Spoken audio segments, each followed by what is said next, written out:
Welcome back to the Big Build. I'm Robin Clever, and in this video we're going to talk a little bit about insulating. This is a job which we have to take very, very seriously. When I started out as a carpenter building loft conversions in South London back in the sort of late 80s, early 90s, it was just crash bang wallop. It was just loads of stud work, building the things up, packing it with a little bit of rock wool or insulation, you know, like the loft roll stuff. 100 mil thick maximum. There was no talk about ventilation, air spaces or anything like that, or air tightness indeed. Now, completely different.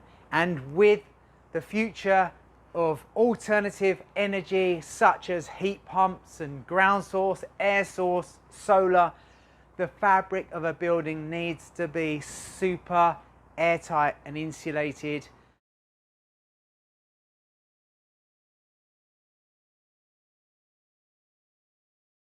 PIR is cut in by hand in between rafters, and if the rafters have been put in and they're not that parallel, not that square, it's a really tricky job, and people tend to just start adding bits and pieces and leaving lots of gaps everywhere. There's a new building reg that's come out now, or in fact in the new year I believe it's going to be mandatory, where we have to actually prove that the performance of the insulation works. And what that means is, in this scenario where we've got bits of insulation with big gaps here, all of this sort of stuff, and then there's bits that are just held in with spikes and nails, big gaps there. Obviously that's not going to comply, it's not going to work. You're going to get a lot of cold spots and that sort of stuff. So we're here on the Big Build, and we are going to start insulating the roof fabric of the building, which is huge. It's a massive area to insulate, and what we're not doing is very typical with loft conversions or roof conversions.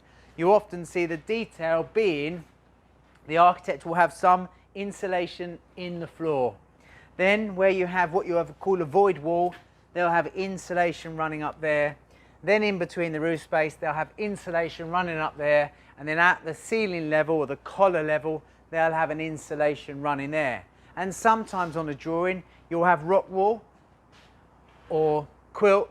You'll have quilt here, then you'll go to a PIR, and then you'll go back to a quilt of varying thicknesses depending on the specs and the regulations. Now, I don't like that because you've got all these junctions everywhere where you can have a bit of a gap or something like that, and it just doesn't function very well unless you just go over the top and cram the quilt in and potentially block your ventilation or your airspace. So what we're doing is we're going to take our insulation from here, from the wall plate. It's going to go all the way between the rafters, right the way up, and it's going to hit the ridge. That is going to be one layer of PIR, and that's going to be taped with Gapo tape. Now the tape takes out any gap which is called the performance gap. That comes from trying to cut in between sawn timbers that have been all spaced out, and no matter how well you try, you get a little bit of a bow or a cup. You'll measure it here, you'll try and fit it there, and it may not fit. The Gapo tape allows tolerance of around about 8 to 10 millimeters, so you cut all your panels 8 to 10 millimeters smaller. You wrap the edge of the PIR with the Gapo tape, you push it in, it's a super friction fit, it's squashed between the rafters, there's no air getting through that. So what we're going to do, as I say, is we're going to start at the plate and finish at the ridge. We're going to go all the way through a continuous detail. We're going to have no mixing of different types of insulation. Then underneath, we're going to go all the way over with another skin of PIR, and that one we'll use a foil tape on, and that acts as two things. It's another vapor barrier, and it's also another layer of air tightness as well. So that is the way I like to do it, to maintain the airflow that comes above the insulation, which makes this a cold roof, from eaves to ridge, over the top of the ridge, back down to the other side. You'll see here, this is a high fascia detail. This is a vented strip here, which allows the ventilation. It's amazing, I can feel that air coming through there.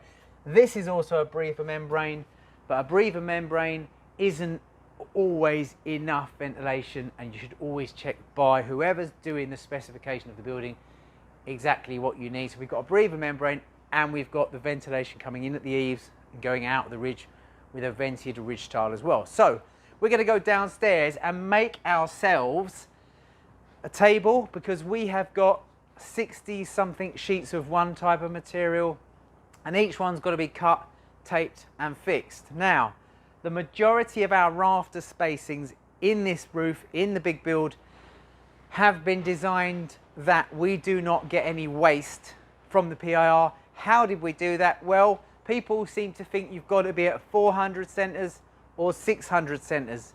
Now, we are at 450 centres, okay? And that means that we've worked this out. I specified that to our timber engineer. We could have been at 600 centres. I don't personally like that. I like 400 or 450 because you've got less grounds to put in for plasterboard. At 600 centres, it starts getting a bit floppy without going up to, say, 15mm plasterboard, which is heavy and sometimes harder to get hold of. What we've got here is we've got a 450mm centre everywhere, apart from where you get something like a double. Obviously, it's going to be reduced.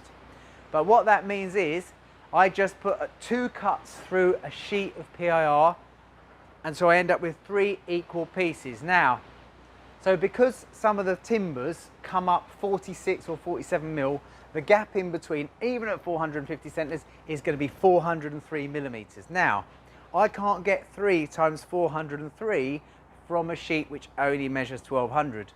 But once I put my cuts through, I get exactly what I need to allow for the Gapo tape. So I've got 2 straight cuts and that's it. I'm ready. I tape it and I push it in and it fits. So we're going to go down and make a table.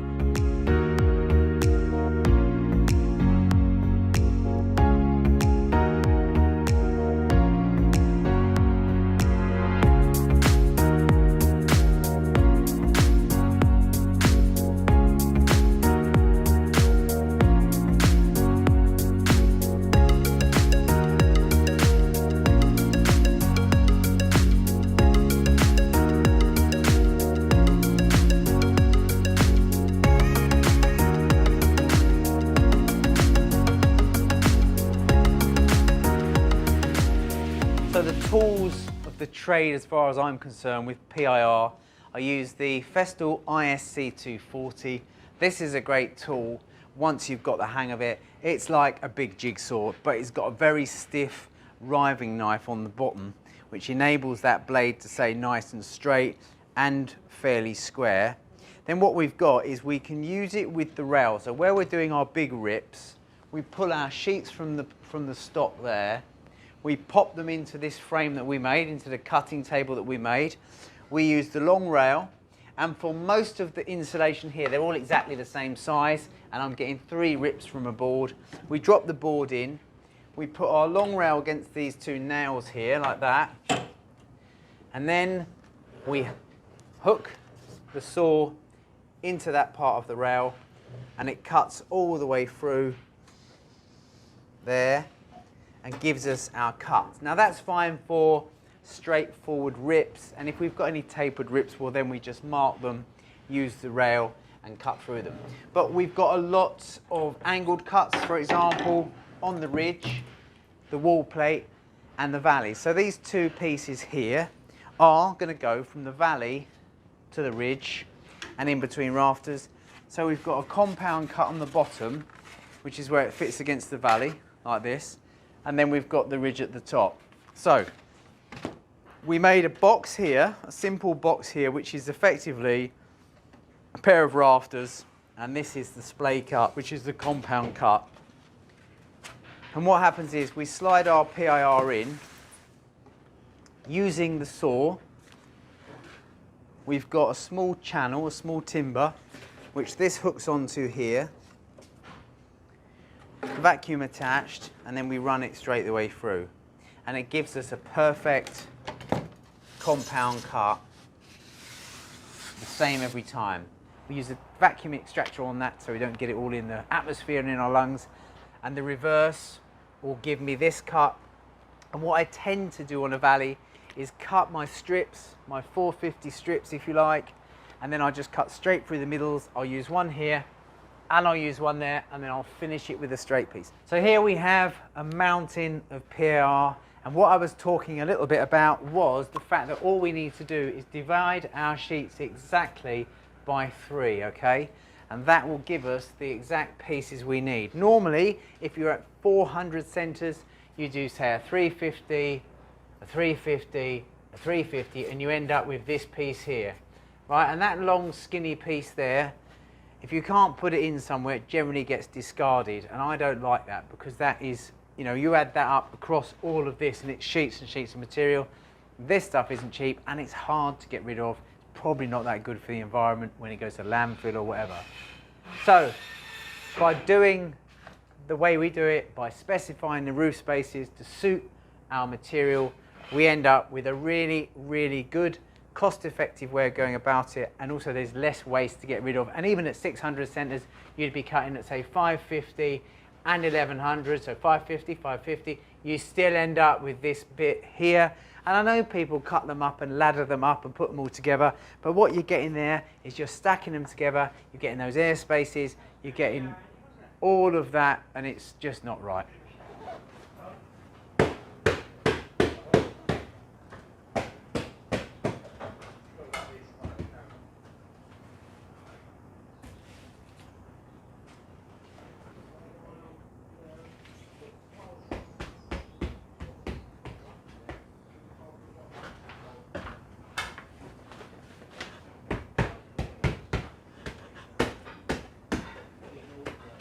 So we're well into putting the PIR between the rafters using the Gapo tape. This is a product I really do like because of the fact that it eliminates all the air gap, if you like, the performance gap, which is what makes a lot of insulation fail, because people tend not to cut them properly at the bottoms or the tops. They don't join them well here, and they're not parallel, whereas this tape, obviously with the memory foam on the side, gives you a really nice compression fit and it eliminates any air that's likely to get through.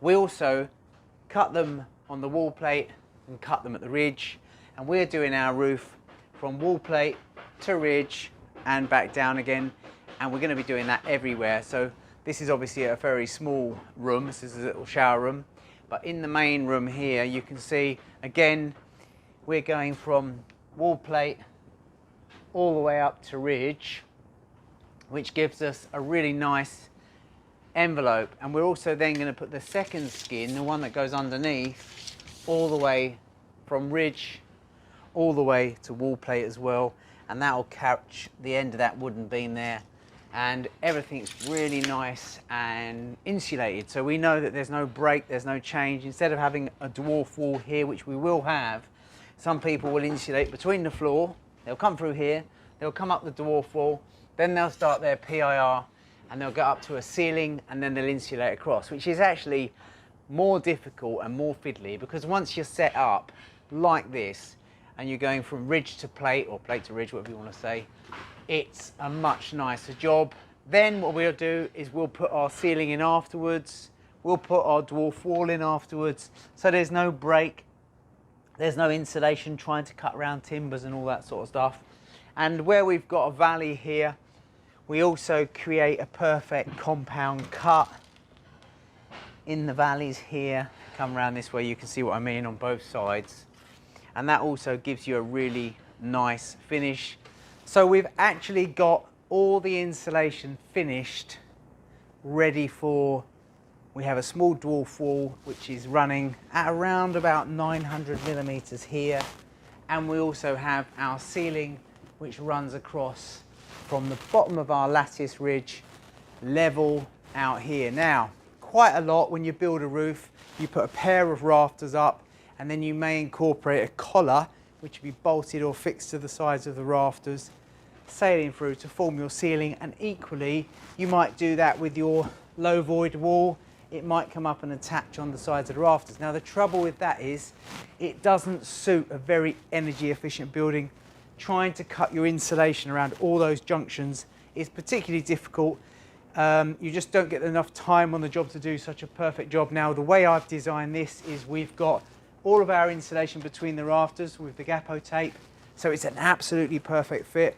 We've cut them all perfectly into the valleys, compound cuts. We've taken them right into the ridges on a splayed cut and right over the wall plate in between the rafters. So we go between the rafters from ridge all the way down to plate. And then once we've got that on, we put another skin in as well, and this skin goes all the way down again from the wall plate at the bottom, and it travels all the way up to the lattice ridge at the top. Now what this simply does is it's another vapor barrier, because it's basically end to end, top to bottom, tape joints. And this also helps with cold bridging, is something they talk about, where cold may pass through a solid piece of timber like a rafter and make contact with your wall board or ceiling board. So that's basically the shell of the roof insulated. I'm also now monitoring the temperature in the building. I've got a small device, I'm just going to pick it up, I don't want to heat it up with my hands too much. This is called a sensor push, and what it's basically doing is collecting data, and it collects this data on an ongoing basis, and then as soon as I walk by or get near the building, my Bluetooth picks it up and it downloads the data to my phone. Then I can take it off and look at exactly how it's performing.